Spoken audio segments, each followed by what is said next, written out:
Salut. Bon, au début de l'année, le nouveau Premier ministre Bayrou, il annonçait un budget pour une année 2025 sous le signe de l'austérité. Donc c'est 30 milliards d'économies prévues qui touchent tous les secteurs utiles à la majorité de la population, dont 630 millions d'euros à prendre sur l'enseignement supérieur.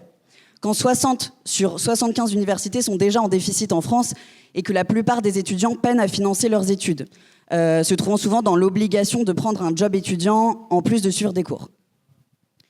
Donc ce budget, il a été le déclencheur de la colère d'une partie des étudiants qui ne sont pas dupes et qui voient bien que ce gouvernement, il nous impose de nous serrer la ceinture sous prétexte de manque d'argent, alors que les budgets militaires et ceux alloués au patronat, ils s'envolent et que les profits des actionnaires du CAC 40 atteignent des records là, avec 100 milliards de dividendes perçus en 2024.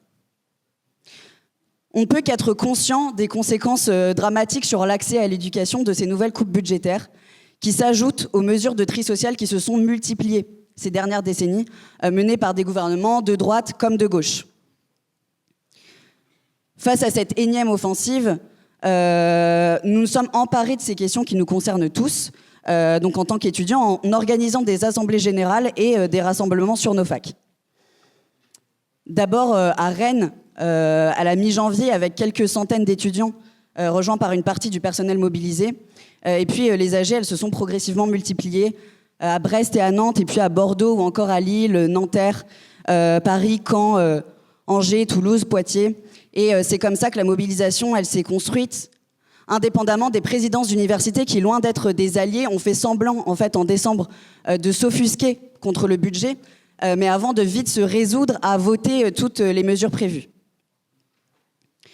Ces présidences, elles ne se sont pas contentées de jouer le rôle hypocrite de sous-traitants des coupes budgétaires de l'État. Elles sont allées jusqu'à, dans la plupart des villes, participer à la répression de la mobilisation étudiante, que ce soit donc en fermant administrativement les établissements pour isoler les étudiants ou en appelant carrément la police, donc leur donnant tout le loisir de gazer et de matraquer sur les campus, qui sont donc habituellement protégés de l'intervention policière sans demande explicite des directions d'établissement. Ce qui est porté dans cette mobilisation, c'est une opposition ferme au plan de tri social dans l'enseignement supérieur, qui commence au plus tôt dans la scolarité et qui se renforce au fur et à mesure pour ne laisser au bout du parcours que les enfants issus des familles assez riches pour leur en donner les moyens. Et donc en laissant sur le carreau tous ceux que les politiques patronales destinent en fait à devenir une main-d'œuvre exploitable, corvéable à merci. Si on a pu entendre les étudiants en manifestation scander « fac ouverte aux enfants d'ouvriers », c'est parce qu'ils veulent d'une société où les portes de l'éducation sont ouvertes à toutes et tous, qui permettent l'émancipation de chacun, voyant bien que les objectifs du gouvernement, ils sont tout autres. Leur projet à eux, pour la jeunesse, c'est plutôt la précarisation massive et de la faire servir de chair à canon, le tout au profit du patronat et maintenant d'une économie de guerre. L'industrie de guerre, donc, c'est la nouvelle grande préoccupation de Macron qu'il veut nous imposer sous prétexte d'une unité nationale, en fait, ne servant qu'à endormir les esprits. Et ça, c'est au bénéfice de ceux qui servent de la guerre pour faire gonfler leur chiffre d'affaires.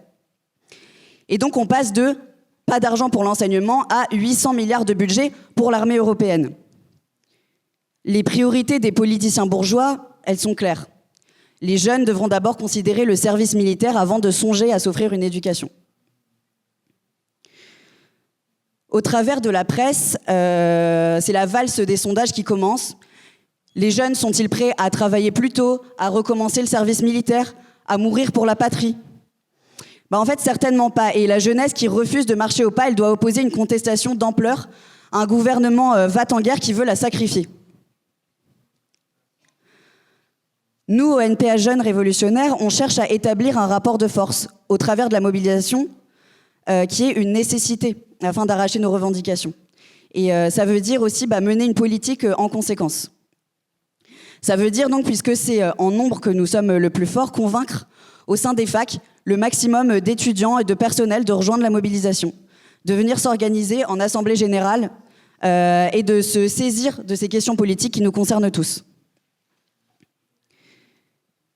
C'est aussi pour ça qu'on a porté auprès du plus grand nombre l'importance d'appeler et de construire des journées nationales d'appel à la mobilisation pour étendre, amplifier et coordonner celle-ci.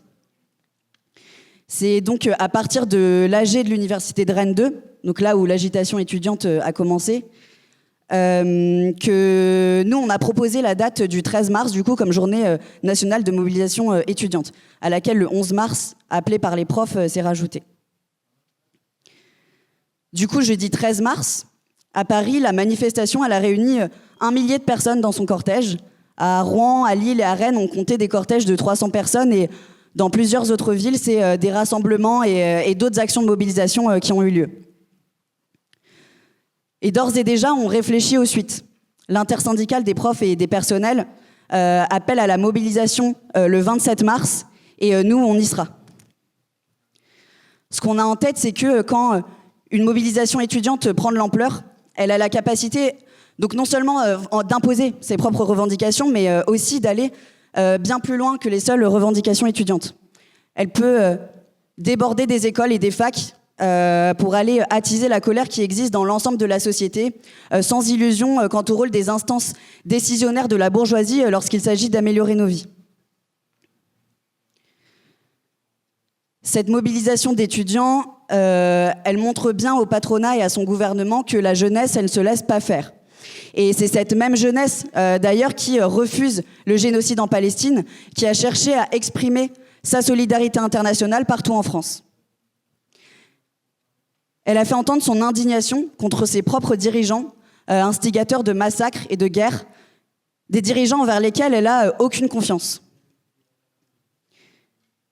C'est cette jeunesse aussi qui, de plus en plus, comprend la nécessité de s'organiser et de lutter contre les politiques mortifères des gouvernements et des capitalistes. Ces attaques patronales, dans un contexte de montée des idées réactionnaires et de tensions impérialistes à l'échelle mondiale, elles sont assez violentes pour décourager toute une partie de la population qui espère de meilleurs jours une fois la tempête passée. Mais pourtant, c'est maintenant, plus que jamais, que ce sont les luttes seules qui nous permettront de transformer la situation politique et de créer pour tout le monde une réelle alternative par nos propres forces. Donc les étudiants qui relèvent la tête et qui se mobilisent, en fait, ils vont dans ce sens.